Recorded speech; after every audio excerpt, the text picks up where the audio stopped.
श्रीहरिः लोकाभिरामं रणरङ्गधीरं राजीवनेत्रं रघुवंशनाथं कारुण्यरूपं करुणाकरं तं श्रीरामचंद्रं शरणं प्रपद्ये। मानस प्रेमियों, श्री रामचरितमानस के मोती संग्रह प्रकरण में आप सबका स्वागत है।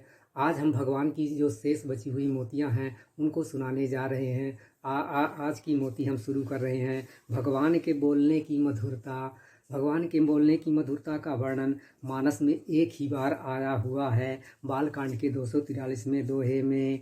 यह धनुष यज्ञशाला में जब भगवान है तो उस समय उनके मृद बोलने की बात कही गई है। कहा गया है सुंदर मृद बोला कह के वर्णन आया है। प्रकरण है चितवनी चारुमार मनुहरनी भावती हृदय जाति नहीं भरनी कल कपोल श्रुति कुंडल लोला चिबुक अधर सुंदर मृदु बोला। फिर अगली मोती है भगवान के भाल की शोभा का वर्णन। भगवान के भाल की शोभा का वर्णन भी एक बार मानस में आया है। यो भी धनुष यज्ञशाला में जब भगवान होते हैं उसी समय भाल की शोभा का वर्णन आया है और कहा गया है कि भाल विशाल तिलक झलकाई। भगवान के का चौड़ा मस्तक है और उसमें सुंदर तिलक सुशोभित है। प्रकरण है कुमुद बंधु कर निंदक हासा भिकुटी विकट मनोहर नासा भाल विशाल तिलक झलकाही कच बिलो की अली अवली लजाही। बालकांड 243 दोहे की तीसरी चौपाई की पहली और दूसरी पंक्तियाँ। अगली मोती है भगवान के कंधों की शोभा मोती का वर्णन। इसका ये जो है 4 बारी शोभा का वर्णन रामचरितमानस में आया है। सबसे पहले धनुष यज्ञशाला में आया है बालकांड में। तो यहाँ कहा गया है कि वृषभ कंध, भगवान के कंधे जो हैं बैल के कंधे के समान ऊंचे और पुष्ट हैं। प्रकरण है कुंजर मणिकंठा कलित उरनि तुलसी का माल वृषभ कंध के हरिठवनी बल निधि बाहु विशाल। बालकांड 243वां दोहा। फिर दूसरी बार है तो यहाँ भी कहा गया है कि भगवान के बाएं कांधे में सुंदर जो है धनुष रखे हुए हैं। वर्णन है कटितु नीर पीत पट बांधे कर सर धनुष बाम बर कांधे। बालकांड 244वें दोहे की पहली चौपाई की पहली पंक्ति।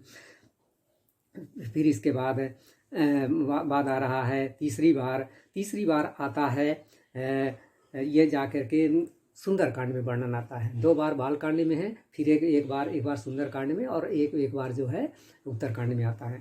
तो सुंदरकांड में आया है विभीषण की शरणागति के प्रकरण में। तो विभीषण शरणागति में कहा गया है कि सिंह कंध, भगवान के जो कंधे हैं वो सिंह कंधे के समान हैं। प्रकरण है सिंह कंध आयत उर सोहा आनन अमित मदन मन मोहा नयन नीर पुलकित यति गाता मन धरि धीर कही मृदु बाता।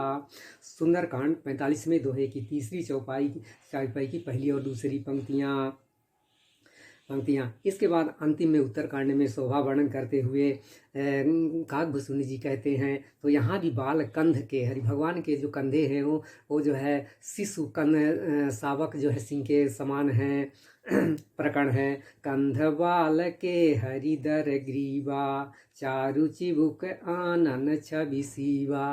उत्तरकांड का 77 का दोहा की पहली चौपाई की पहली और दूसरी पंक्तियाँ। पहली पंक्ति भी बताई जा रही है अरुण पानी नख करंज मनोहर बाहु विशाल विभूषण सुंदर। अब अगली मोती है भगवान के ठवन। भगवान के खड़े होने की रीति जो है बहुत सुंदर है। उसका वर्णन मानस में एक ही बार आया है। वो धनुष यज्ञशाला में जब भगवान आते हैं उसी समय वर्णन आया है। तो ये आया है दोहे के रूप में। तो यहाँ कहा गया है केहरी ठवन, भगवान की जो खड़े होते हैं सिंह के समान खड़े होते हैं भगवान। तो उसका वर्णन है कुंजर मणिकंठा कलित उरनि तुलसी का माल वृषभ कंध के हरिठवनी बल निधि बाहु विशाल। बालकांड 243वां दोहा। अगली मोती है भगवान के विवाह की पीली धोती की शोभा का वर्णन। इसका वर्णन भी है कई बार मानस में आया हुआ है। जब भगवान दूल्हा रूप में है उस समय भगवान की पीली धोती का वर्णन आता है और कहा गया है कि पीत पीत पुनीत मनोहर धोती। भगवान की पीली धोती बहुत ही सुंदर है। प्रकरण है पीत पुनीत मनोहर धोती हरति बाल रवि दामिनी ज्योति कल किंकिन कटि सूत्र मनोहर बाहु विशाल विभूषण सुंदर। बालकांड 327 दोहे की दूसरी चौपाई की पहली और दूसरी पंक्तियां हैं। फिर भगवान अगली मोती है भगवान के पीत जनेऊ की शोभा का वर्णन। भगवान के पीत जनेऊ की शोभा का वर्णन भी एक ही बार मानस में आया है। जब भगवान दूल्हा रूप में है उसी समय पीत जनेऊ का भी वर्णन आया और कहा गया पीत जनेऊ महाछदेई। भगवान की पीली जनेऊ बहुत ही सुंदर है, बहुत सुंदरता है उसमें। प्रकरण है पीत जनेऊ महाछवि देई कर मुद्रिका चोरी चितुलेई सोहत ब्याह साज सब साजे उर आयत उर भूषण राजे। बालकांड 327 में दोहे की तीसरी चौपाई की पहली और दूसरी पंक्तियां। अगली मोती है भगवान के कर मुद्रिका की शोभा का वर्णन। भगवान के हाथ की अंगूठी जो है, अंगुली की अंगूठी है, वो बहुत ही सुंदर है। कहा गया है कि कर मुद्रिका चोरी चितलेई। भगवान की अंगुली, हाथ की अंगुली की अंगूठी जो है वो चित्त को चुराने वाली है। प्रकरण है कि पीत जनेऊ महाछवि देई कर मुद्रिका चोरी चितुलेई। बालकांड 327 दोहे की तीसरी चौपाई की पहली पंक्ति है।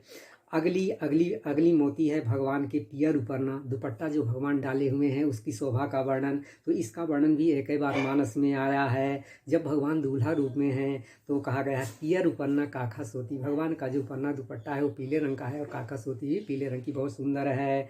वर्णन है पियर उपरना काखा सोती दुहु आचरण लगे मणि मोती।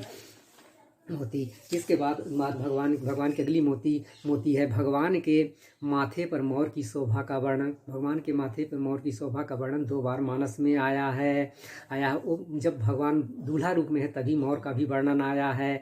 तो सबसे पहले आया है बालकांड में प्रकरण है और कहा गया सोहत मोर मनोहर माथे। भगवान के माथे पर सुंदर मोर सुशोभित है। प्रकरण है सुंदर भ्रिकुटि मनोहर नासा भाल तिलक रुचिरता निवासा सोहत मोर मनोहर माथे मंगलमय मुक्ता मणि गाथे। बालकांड 327 दोहे की 5वीं चौपाई की पहली और दूसरी पंक्तियां। दूसरी बार बालकांड में आया है तो ये 327 में दोहे के छंद के रूप में आया है। वहाँ भी भगवान के मोर की जो माथे में मोर है उसकी शोभा का वर्णन किया गया है। तो कहा गया है कि मोर मंजुल भगवान के सिर पर सुंदर जो है मोर सुशोभित है। तो छंद को सुने पूरा। गाथे महामणि मोर मंजुल अंग सब चित चोरही पुर नारी सुर सुंदरी बरही बिलो की सब तीन तोरही।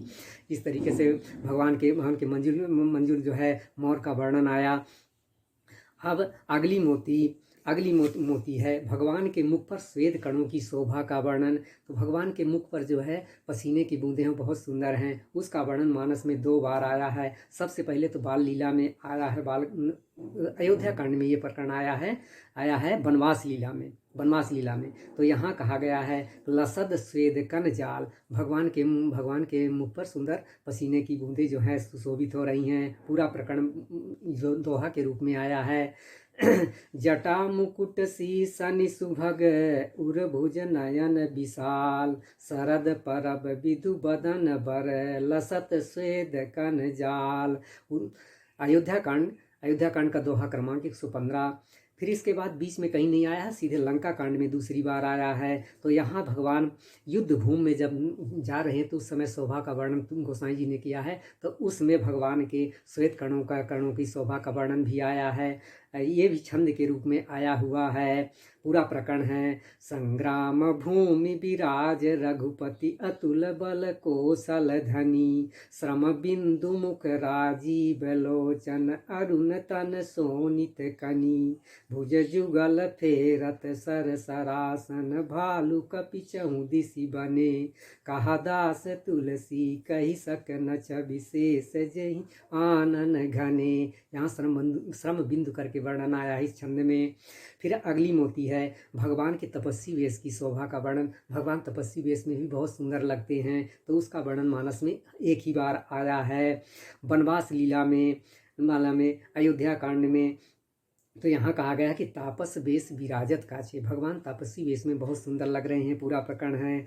आंगे राम लखनु बने पाछे, तापस वेश विराजत काछे, उभय बीच सिय सोहति कैसे, ब्रह्म जीव बीच माया जैसे। ऐसे अयोध्या कांड 123वें दोहे की पहली चौपाई की पहली और दूसरी पंक्तियाँ। अगली मोती है भगवान के बलकल वस्त्र के शोभा का वर्णन। भगवान के बलकल वस्त्र भी बहुत सुंदर लग रहे हैं। इसका वर्णन 2 बार मानस में आया है। सबसे पहले आया जब चित्रकूट आश्रम में भगवान हैं, तो उस समय जो भगवान बलकल वस्त्र पहने हुए हैं उसकी शोभा का वर्णन आया है आश्रम में। तो यहाँ कहा गया है कि बलकल बसन कह के वर्णन आया है कि भगवान जो है बलकल वस्त्र धारण किए हुए हैं। पूरा प्रकरण है। बलकल बसन जटिल तनु श्यामा, जनु मुनि बेस कीन्ह रति कामा, कर कमल निधनु साय कुफेरत, जिय की जरनि हरत हंसी हेरत।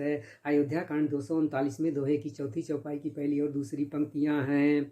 फिर अरण्य कांड में सुतीक्षण जी जो भगवान की स्तुति करते हैं, तो उस समय वो वर्णन करते हैं भगवान के बलकल वस्त्र का। तो वहाँ सुतीक्षण ही कहते हैं कि परिधन मुनिचीरम, भगवान का जो वस्त्र है वो जो है बलकल है।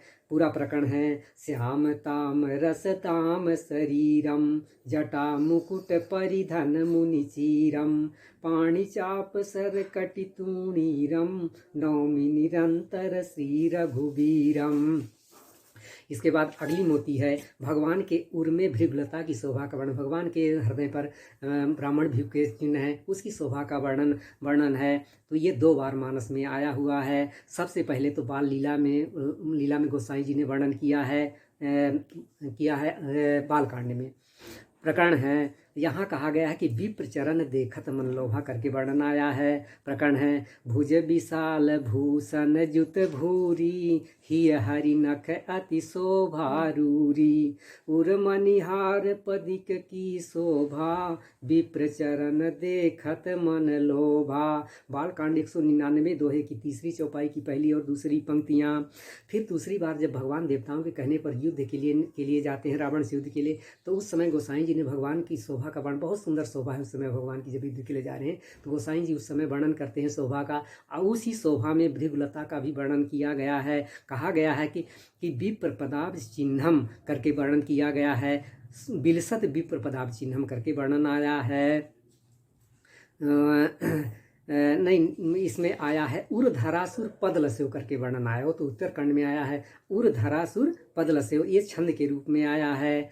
तो पूरा वर्णन है। सारंग कर सुंदर निखंग, सिली मुखा कर कटिकस्यो, भुज दंड पीन मनोहरायत, उर्धरासुर पदलस्यो, कहा दास तुलसी जब ही प्रभु सर चाप कर फेरन लगे, ब्रह्मांड दिग्गज कमठ अहि महि, सिंधु भूधर डगमगे। तीसरी बार उत्तरकांड में आया है। तो यहाँ कहा गया है कि बिलसद विप्र पदाब्ज चिन्हम करके वर्णन आया है, छंद के रूप में आया है।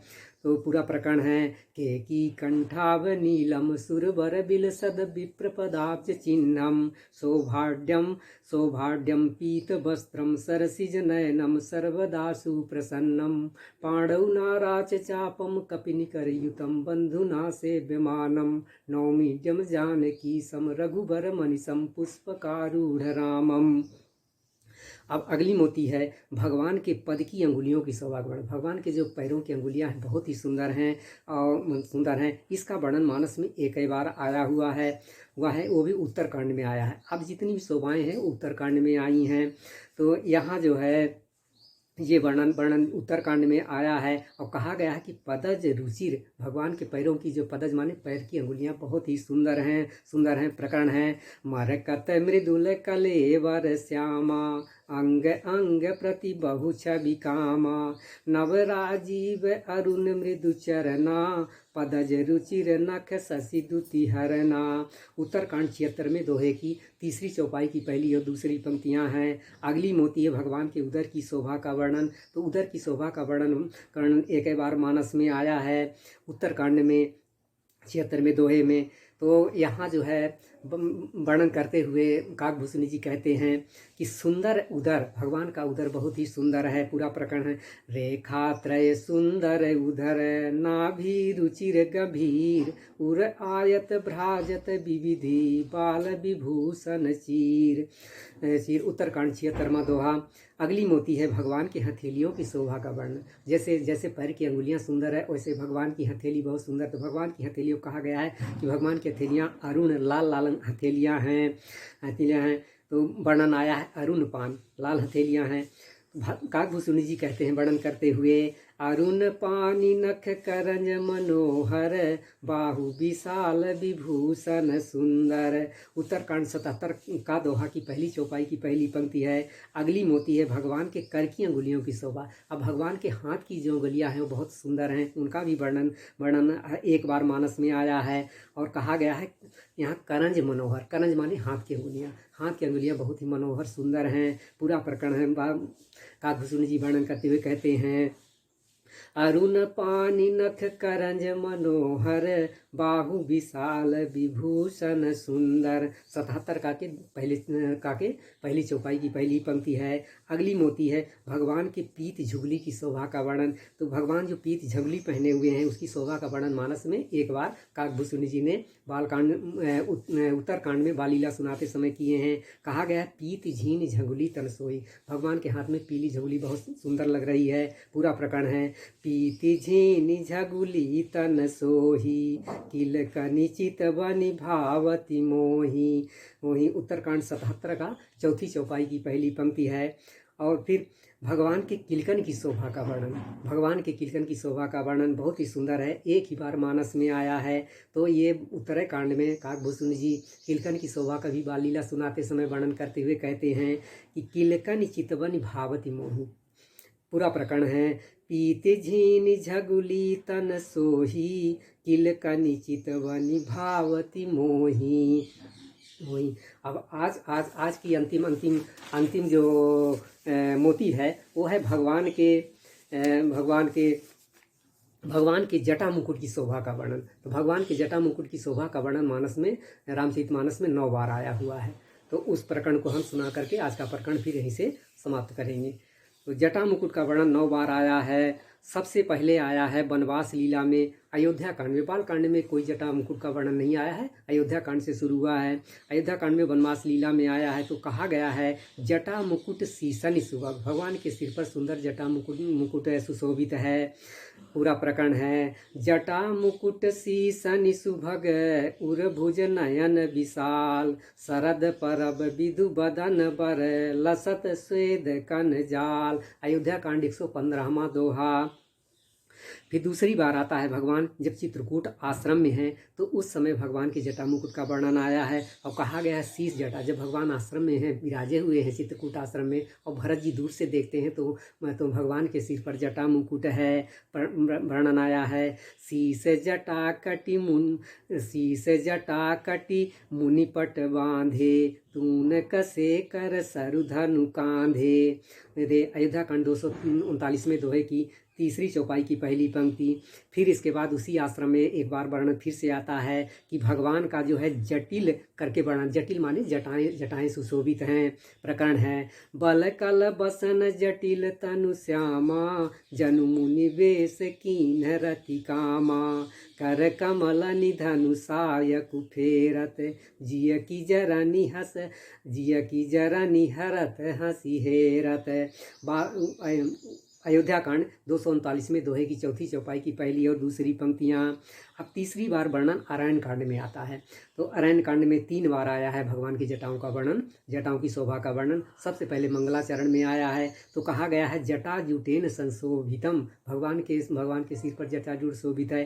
तो ये बालकांड में मंगलाचरण में आया है, पूरा मंगलाचरण है। सांद्रानंद पयोद सौभगतनुम पीताम्बरम सुंदरम पाणौ बाण सरासनम कटिल सदतूणीर भारंबरम राजीवायत लोचनम धृत जटाजूटेन संशोभितम सीता लक्ष्मण संयुतम पथिगतम रामाभिरामम भजे।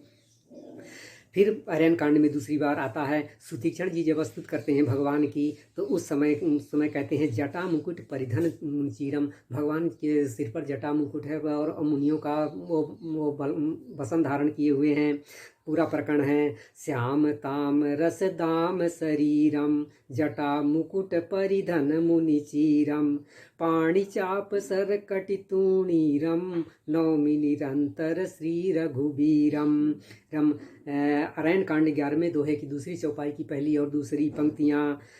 फिर जब खरदूषण बदलीला है तो उस समय अरण्य कांड में एक बार भगवान के जटा मुकुट का वर्णन गोसाई जी ने किया है। जब शोभा का वर्णन करते हैं खरदूषण के वध के समय, तो वहाँ कहा गया है कि जटाजूट बांधत सोह क्यों, भगवान के सिर पर जटाजूट सुशोभित है, बहुत ही सुंदर है। उसका वर्णन कैसे किया जाए, तो छंद के रूप में आया है। पूरा छंद इस प्रकार है, को दंड चढ़ाई सिर जटाजूट बांधत सोह क्यों मरकत सयल पर लरत दामिन कोटि सो जुग भुजंग ज्यों कटिक सिनि संग विशाल भुज गही चाप बिसिख सुधारी कै चितवत मनहु मृग राज प्रभु गजराज घटा निहारी कै। ये अरण्य कांड के 18वें दोहे का छंद है।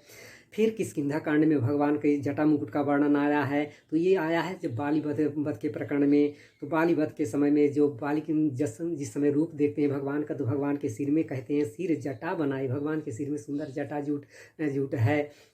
तो इसका पूरा प्रकरण इस प्रकार है कि परा बिकल महिषर के लागे पुनि उठ बैठ देखी प्रभु आगे श्याम कात सिर जटा बनाए अरुण नयन सर चाप चढ़ाए। किष्किंधा कांड 9वें दोहे की पहली चौपाई की पहली और दूसरी पंक्तियाँ। फिर इसके बाद आता है जटा मुकुट का वर्णन लंका कांड में। लंका कांड में 2 बार आया है। दोस्तों ये आया है रावण से युद्ध के समय जब जाते हैं भगवान, उस समय उनके जटा मुकुट का वर्णन आया है। कहा गया है जटा जूट दृढ़ बांधे माथे, रावण से जब युद्ध के लिए जा रहे हैं तो भगवान के सिर में सुंदर जटा जूट बंधा हुआ है। पूरा प्रकरण है, देव बचन सुनि प्रभु मुस्काना उठी रघुबीर सुधारे बाना जटा जूट दृढ़ बांधे माथे सोहई सुमन बीच बीच गाथे। किसकी लंका कांड 86वें दोहे का चौथी चौपाई की पहली और दूसरी पंक्तियाँ। फिर अंतिम में आ रहा है लंका कांड में 103वें दोहे के छंद के रूप में। तो यहाँ जो है ये प्रकरण है रावण वध के पश्चात जब भगवान की जो शोभा है वो बहुत ही सुंदर है, उसका वर्णन गोसाई जी ने किया है। और यहाँ कहा गया है कि सिर जटा जूट, उस समय भी भगवान के सिर में सुंदर जटा मुकुट बंधा हुआ है। तो पूरा प्रकरण छंद के रूप में इस प्रकार है, सिर जटा मुकुट प्रसून बीच बीच अति मनोहर राजही जनु नील गिरि पर तड़ित पटल समेत उडगन भ्राजही भुज दंड सर को दंड फेरत रुचिर कन तन अति बने जनुराय मुनि तमाल पर बैठी विपुल सुख आपने। इस प्रकार से भगवान के ये शोभा रूपी मोतियों का जो श्री अंगों की शोभा रूपी मोती का वर्णन है, यहाँ ये प्रकरण पूरा हो रहा है। अब अगला प्रकरण में एक भाग जो इसका बच रहा है और बड़ा था इसलिए उसको अलग कर दिया गया है, भगवान के संपूर्ण छद की शोभा का वर्णन। तो इसका अलग प्रकरण के रूप में अब अगले भाग से हम इसको सुनाएंगे। आज के लिए धन्यवाद।